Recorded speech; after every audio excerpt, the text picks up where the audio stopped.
Sidang vonis 3 terdakwa kasus pembunuhan pegawai di Sub Kota Makassar yang diotaki mantan Kasatpol PP Kota Makassar berakhir ricuh.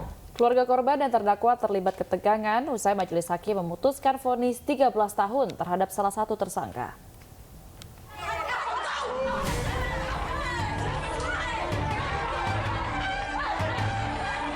Sidang vonis kasus pembunuhan pegawai di Sub Kota Makassar berlangsung ricuh.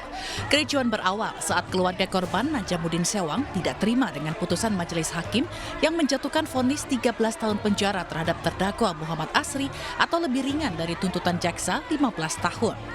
Majelis hakim yang melihat situasi sudah tidak kondusif memutuskan menunda persidangan kedua terdakwa lain, Sulaiman dan Khairul Akmal. Sebelumnya, majelis hakim yang diketuai Joh Nicole Richard Fransini memulai persidangan dengan 3 terdakwa yang dihadirkan jaksa penuntut umum melalui Zoom dari Rutan Makassar, masing-masing Muhammad Asri, Sulaiman, Khairul Akmal. Terdakwa pertama, Muhammad Asri, divonis 13 tahun penjara atau lebih ringan dari tuntutan JPU 15 tahun setelah terbukti melanggar pasal 340 KUHP Junto pasal 55 ayat 1 ke 1 KUHP. Banding ya, kalau nggak puas dengan hukuman yang diputuskan oleh majelis hakimnya ini. Dan mudah-mudahan ini tidak ada masalah, proses persidangan lancar dan sesuai dengan harapan masyarakat yang ada. Sibali berharap tidak ada kericuhan di sidang berikutnya. Pihaknya juga akan memaksimalkan pengamanan di pengadilan mencegah hal serupa terjadi.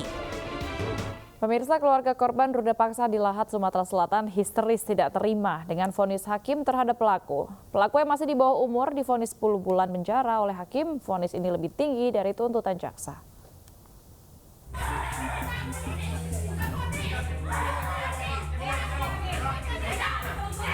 Keluarga korban ruda paksa di Lahat, Sumatera Selatan histeris setelah mendengar vonis hakim terhadap pelaku di Pengadilan Negeri Lahat. Meski hakim memvonis pelaku lebih tinggi dari tuntutan JPU, yakni 10 bulan penjara dari tuntutan 7 bulan penjara. Korban ruda paksa yang masih di bawah umur juga histeris mendengar vonis untuk pelaku yang juga di bawah umur tersebut. Korban didampingi belasan pihak keluarga sempat mengadang hakim dan jaksa di depan ruang sidang usai membacakan vonis. Menurut Humas Pengadilan Negeri Lahat, keputusan hakim tidak bisa diintervensi dan pastinya sudah sesuai dengan aturan perundangan yang berlaku. Itu merupakan hak mutlak hakim yang bersangkutan karena kami ini kan memiliki independensi untuk memutuskan suatu perkara. Tidak ada satupun yang boleh mencampuri ataupun mengintervensi dari apa yang sudah diputuskan oleh hakim yang bersangkutan dalam memutus suatu perkara. Korban bersama keluarga langsung meninggalkan Pengadilan Negeri Lahat setelah gagal bertemu dan melihat langsung pihak keluarga terdakwa. Rekonstruksi kasus pembunuhan seorang petani di Jawa Timur diwarnai tangis histeris keluarga. Dalam rekonstruksi, polisi tidak menghadirkan tersangka mengantisipasi amuk warga.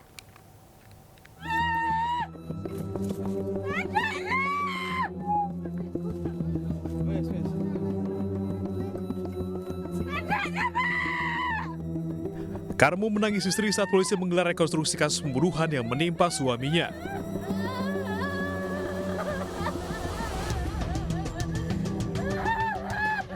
Keluarga bahkan harus menenangkan Karmu agar rekonstruksi kasus pembunuhan terhadap Patolah bisa digelar sesuai rencana. Dalam rekonstruksi yang digelar di kawasan hutan dan areal persawahan di Desa Dateng, Kecamatan Laren, Lamongan ini dilakukan 12 adegan. Namun polisi hanya menghadirkan para saksi tanpa tersangka untuk menghindari amuk massa. Kemudian untuk tersangka memang tidak kami hadirkan karena ada pemeran pengganti. Jadi ini adalah rekonstruksi versi saksi-saksi. Nanti ke depan ada rekonstruksi versi tersangka. Kasus pembunuhan terhadap Patolah 53 tahun terjadi 2 bulan lalu. Sejauh ini polisi sudah menetapkan 2 orang, S dan AL, sebagai tersangka. Namun hingga kini, keduanya tidak mengakui perbuatannya. Dari Lamongan, Jawa Timur, Abdul Wahid, iNews melaporkan. Pemirsa, Mahkamah Agung memutuskan seluruh aset milik First Travel dikembalikan untuk para jemaah yang menjadi korban penipuan agen perjalanan itu. Sebelumnya, aset itu dirampas negara. MA mengabulkan permohonan Kejaksaan Negeri Depok selaku pemohon peninjauan kembali. Adapun pihak termohon adalah PT First Anugrah Karya Wisata dalam perkara atas nama Andika Surahman. Total barang sitaan pada kasus ini sebanyak 820. Sementara 529 diantaranya merupakan aset bernilai ekonomis termasuk uang 1.537 miliar rupiah. First Travel tercatat menghimpun hampir 2 triliun rupiah uang jemaah dan mencuci sebagian uang tersebut. Hingga suami istri pemilik First Travel divonis 20 dan 18 tahun penjara. Tapi kemudian Yosua mengancam Yang Mulia. Dia kemudian melakukan perkosaan terhadap istri saya. Saya tahu kapan kamu bohong, kapan enggak. Cerita kamu nggak masuk di akal ini. Kalian karena buta dan tertuli, makanya saudara tidak mendengar dan tidak melihat.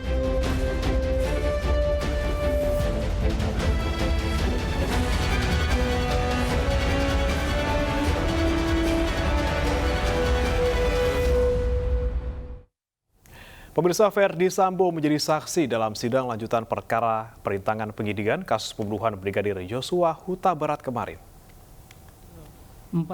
Sidang yang berlangsung sejak Kamis pagi hingga Jumat dini hari menghadirkan Hendra Kurniawan, Agus Nur Patria, serta Arif Rahman Arifin. Verdi Sambo dan Baikuni Wibowo hadir sebagai saksi mahkota. Dalam sidang ini, Sambo menyebutkan sangat percaya diri dalam membuat skenario tembak-menembak. Saat itu, ia mengaku emosi hingga tak pikir panjang skenario-nya dapat berdampak besar pada institusi Polri. Siapa yang datang? Sangat percaya diri, begitu ya? Percaya diri dalam hal apa nih yang saudara maksudkan? Dalam hal membuat skenario itu, karena saya pikir bahwa dengan sudah menembakkan senjata Yosua ke dinding, kemudian dengan untuk menyelamatkan Richard ada tembak-menembak, ini berarti perlawanan ada di Perkap 1 2009 tentang penggunaan kekuatan ini bisa masuk, Yang Mulia. Jadi itu mungkin yang pikiran singkat saya waktu itu, bagaimana kemudian penembakan ini bisa membantu ataupun bisa melepaskan Richard. Itu yang saya sesali terus, Yang Mulia. Itu ya. Pemikiran pertama saudara ya? Pemikiran pertama itu. Pemikiran pertama saudara. Sehingga saudara tidak memikirkan hal-hal lain yang bisa saja timbul di situ. Iya, saya waktu itu memang emosi dan amarah mengalahkan logika saya, dan saya lupa saya ini siapa waktu itu, dan dampaknya terhadap institusi saya lupa, Yang Mulia. Saya tidak. Gitu. Dalam sidang kemarin, Verdi Sambo mengaku sempat khawatir terkait skenario yang ia buat. Namun keterangan ART Kodir yang menyebut CCTV di dalam rumahnya rusak membuat Sambo yakin tetap melanjutkan skenario tersebut. Saudara tidak melihat adanya kecurigaan dari tim olah TKP dari Jakarta, Polres Jakarta Selatan? Saya tidak terlalu memperhatikan. Tidak memperhatikan itu ya? Apakah mereka curiga atau tidak, dan saya yakin secara psikis pasti mereka akan mengikuti. Pada situasi saat itu, iya, dari diri saudara sendiri, ya, ada rasa ketakutan kekhawatiran atau apa sehingga saudara harus bersikap seperti itu? Ketakutan, kekhawatiran pasti ada, Yang Mulia. Ada ya? Karena saya sudah mencoba membuat skenario yang tidak benar. Yang pertama saya tanyakan setelah peristiwa itu ke Kodir, CCTV di dalam ini hidup apa tidak? Kemudian Kodir menjawab sudah lama rusak, Pak. Oh gitu.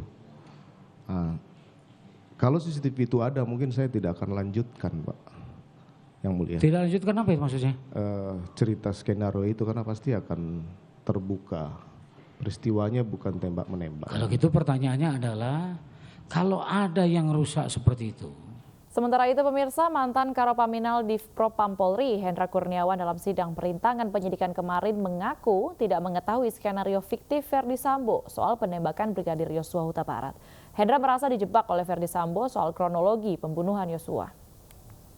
Ini adanya pembagian tugas, ya, pembagian tugas oleh Verdi Sambo. Seolah-olah nih pembagian tugas ini, saksi ini sebagai bagian dari skenarionya Sambo untuk melaksanakan dan mengamankan skenarionya dia. Kan begitu? Apa ini? Ya. Ya, itu bukan dari narasi dia, jawaban saya sendiri. Pertanyaan dalam pembagian tugas itu yang dimaksud oleh jaksa penuntut umum tadi menanyakan ada pembagian tugas.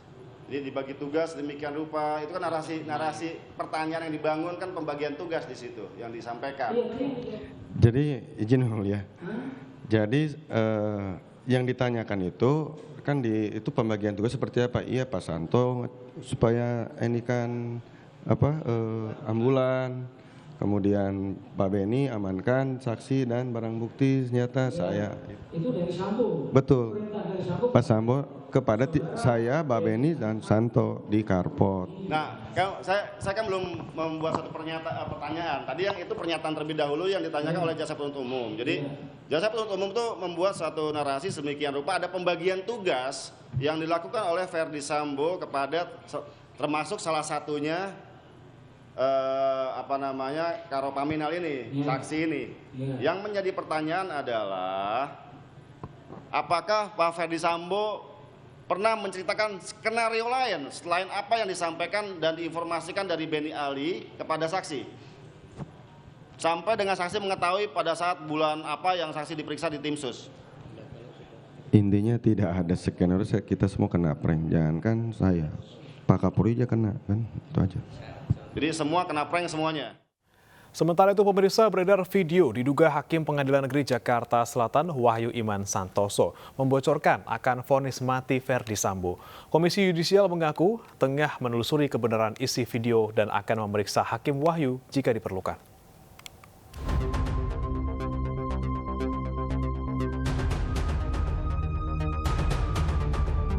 Dua video diduga menampilkan Ketua Majelis Hakim Pengadilan Negeri Jakarta Selatan yang mengadili kasus Verdi Sambo Wahyu Iman Santoso beredar di media sosial. Dalam video ini dinarasikan Hakim Wahyu membocorkan vonis Verdi Sambo kepada Kabaris Krim Polri. Wahyu menyebut akan memvonis Verdi Sambo. Bukan, masalahnya dia nggak masuk akal banget dia nembak pakai pistol Joshua, tapi ya nggak apa-apa, sah-sah saja. Saya nggak akan dia harus dia ngaku kan, saya bilang. Betul. Mas Wahyu ngomong gitu. Saya tidak butuh pengakuan. Betul.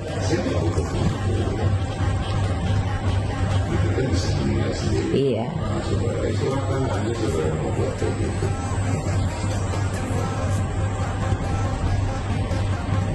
Kemarin menurut saya sebenarnya udah gatal, tapi saya belum. Dalam video ini ada pula seorang wanita yang tengah berbincang bersama pria diduga Hakim Wahyu. Keduanya juga membahas vonis Sambo. Menanggapi ini, pejabat Humas Pengadilan Negeri Jakarta Selatan Jumanto mengaku belum memastikan kebenaran video. Sementara Hakim Wahyu menolak berkomentar. Pak Hakim, izin soal video TikTok yang menyatakan Bapak itu menyatakan vonis Sambo itu seumur hidup gimana Pak? Juru bicara Komisi Yudisial Miko Ginting mengaku sudah mendapatkan kedua video dan tengah menelusuri kebenaran isi video. Pihaknya pun akan meminta keterangan Hakim Wahyu Iman Santoso jika dibutuhkan. Kalaupun dibutuhkan, jadi sekali lagi sifatnya kalaupun sangat-sangat dibutuhkan, baru kita kemudian bukan memanggil, bukan memeriksa ya, tapi memintai keterangan terlebih dahulu yang mengenai video ini dan konteksnya, gitu ya, terhadap hakim yang bersangkutan. Jadi ini langkah-langkah yang paling terakhir yang dilakukan oleh Komisi Yudisial atau the last resort ya dari upaya Komisi Yudisial. Nah, sekarang kita sedang melakukan telaah secara internal dan yang ke depan kita akan juga melibatkan ahli untuk menganalisis video ini secara forensik digital gitu. Persidangan kasus pembunuhan Yosua sudah bergulir lebih dari 90 hari. Sidang para terdakwa digelar secara maraton di Pengadilan Negeri Jakarta Selatan. Majelis Hakim juga sudah turun gunung memeriksa TKP rumah Verdi Sambo di Duren 3 Jakarta Selatan. Kini publik menantikan putusan hakim yang seadil-adilnya terhadap kelima terdakwa. Pemirsa, Richard Eliezer dalam persidangan tegaskan Verdi Sambo perintahkannya dengan kata bunuh, bukan hajar. Pernyataan Eliezer berbeda dengan keterangan Sambo yang mengaku hanya menyuruh menghajar Yosua.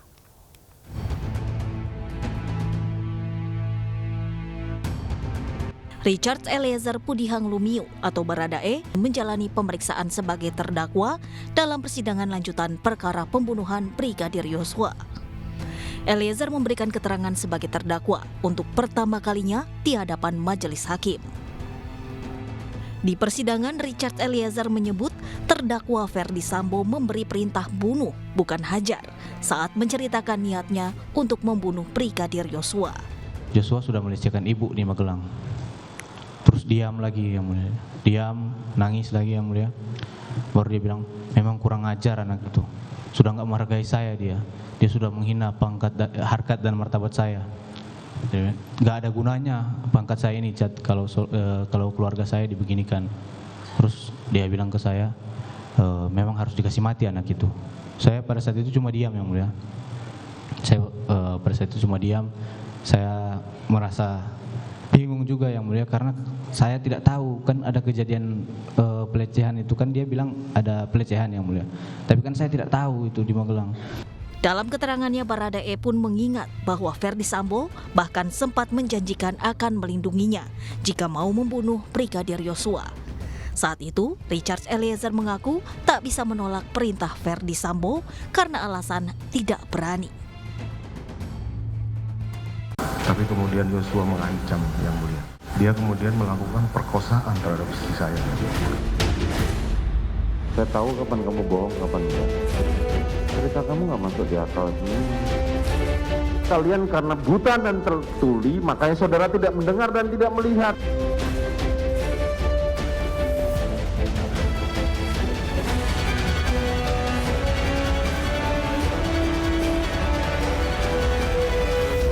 Informasi lain pemirsa, usai menjalani pemeriksaan selama 6 jam di Kejaksaan Agung. 3 orang tersangka ditahan dalam perkara dugaan tindak pidana korupsi penyediaan BTS 4G dan infrastruktur pendukung bakti Kementerian Kominfo. Penahanan ketiga tersangka dilakukan setelah pemeriksaan 60 saksi dan penemuan cukup bukti.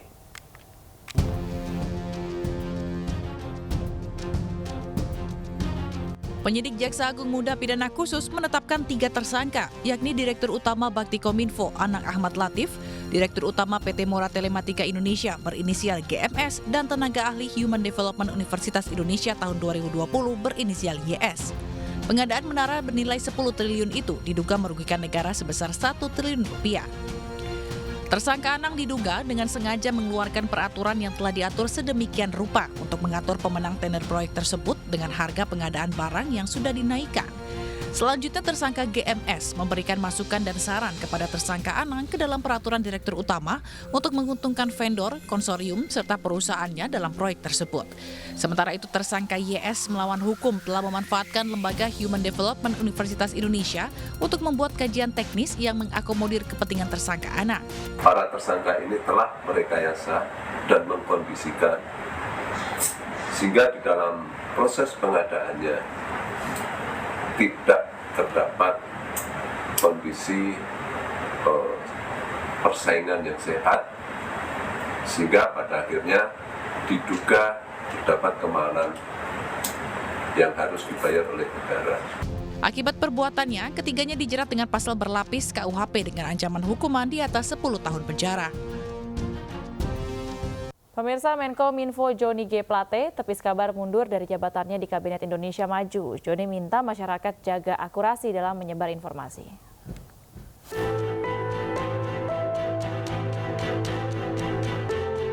Hari ini, jagat maya dihebohkan dengan informasi akan mundurnya Menkominfo Johnny G. Plate. Di media sosial, beredar link kanal YouTube yang berjudul siaran langsung pengunduran diri Johnny. Namun saat ditelusuri, link tak bisa diakses. Menkominfo Johnny G. Plate menepis kabar akan mundur dari kursi Menkominfo. Melalui keterangan tertulisnya, Johnny menyebut hingga saat ini kami masih melaksanakan tugas dan fungsi yang dipercayakan oleh Bapak Presiden sebagai anggota Kabinet Indonesia Maju. Kabar mundurnya Menkominfo Johnny G. Plate muncul usai Kejagung RI menetapkan 3 tersangka kasus dugaan korupsi, penyediaan menara Base Transceiver Station atau BTS 4G, dan infrastruktur pendukung 2, 3, 4, dan 5 Bakti Kemenkominfo. Salah satu tersangka adalah Direktur Utama Bakti Kemenkominfo Anang Ahmad Latif.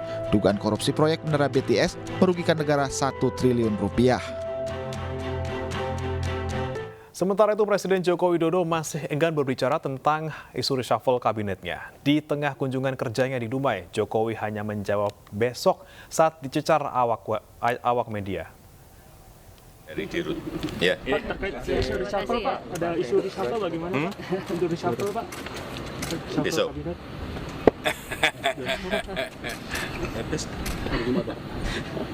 Bisa Jumat, bisa Senin, bisa Selasa, bisa Rabu. Pemirsa, 5 terdakwa kasus korupsi izin ekspor crude palm atau CPO divonis 1 hingga 3 tahun penjara oleh Pengadilan Tindak Pidana Korupsi Jakarta Pusat. Selain hukuman penjara, pengadilan juga menjatuhkan denda sebesar 100 juta rupiah, subsidiar 2 bulan kurungan penjara. Dalam sidang ini, Pengadilan Tipikor menghadirkan 5 terdakwa. Kelimanya diputus bersalah melakukan praktik korupsi izin ekspor CPO. Terdakwa Indra Sari Wisnuwardana divonis 3 tahun penjara, Master Parulian Tumanggor divonis 1 tahun 6 bulan penjara. Sementara Lin Chewei, Pierre Togar Sitanggang, dan Stanley MA divonis masing-masing 1 tahun penjara. Kelima terdakwa juga dikenakan denda 100 juta rupiah, subsidiar 2 bulan kurungan. Vonis jauh lebih ringan dari tuntutan jaksa penuntut umum KPK yang mendakwa 7 hingga 12 tahun penjara. Kami mencermati putusan ini, ada pertimbangan yang menurut kami menjadi dasar kami nanti mempertimbangkan untuk segera mengajukan banding. Dikarenakan apa? Dalam putusan dinyatakan di dalam pertimbangannya, kelangkaan minyak goreng ini bukan karena perbuatan pengusaha. Ya, bukan karena perbuatan pengusaha, tetapi dikarenakan kebijakan pemerintah yang melawan pasar, yaitu menetapkan harga eceran. Ancaman resesi dan PHK massal di tanah air di tahun 2023 masih terus menghantui pekerja dan pengusaha. Menggeliatkan sektor usaha kecil dan menengah atau UMKM dinilai mampu menyelamatkan perekonomian Indonesia. Asosiasi Pengusaha Indonesia atau APindo mencatat tahun 2022 lalu sekitar 1 juta pekerja terkena pemutusan hubungan kerja atau PHK. Sejumlah pihak memprediksi dunia masih akan tetap menghadapi tantangan berat di tahun 2023. Tak sedikit yang meramalkan resesi benar-benar akan terjadi. Sebagai partai yang peduli dengan rakyat kecil, Partai Perindo meminta pemerintah fokus dan mendukung pelaku usaha mikro kecil dan menengah. Selain itu, pendampingan terhadap pekerja yang terkena PHK dan para pencari kerja untuk menjadi wirausahawan terus dilakukan. Saran kami dari Partai Perindo, pemerintah berilah prioritas kepada UMKM, kepada ekonomi rakyat kecil, dan itu biasanya ekonomi informal, ekonomi orang-orang pinggir jalan. Nah, itu digiatkan, diberikan tambahan modal usaha misalnya, tambahan pelatihan-pelatihan, lalu insentif dalam berbagai hal itu diperkuat, ditambahkan.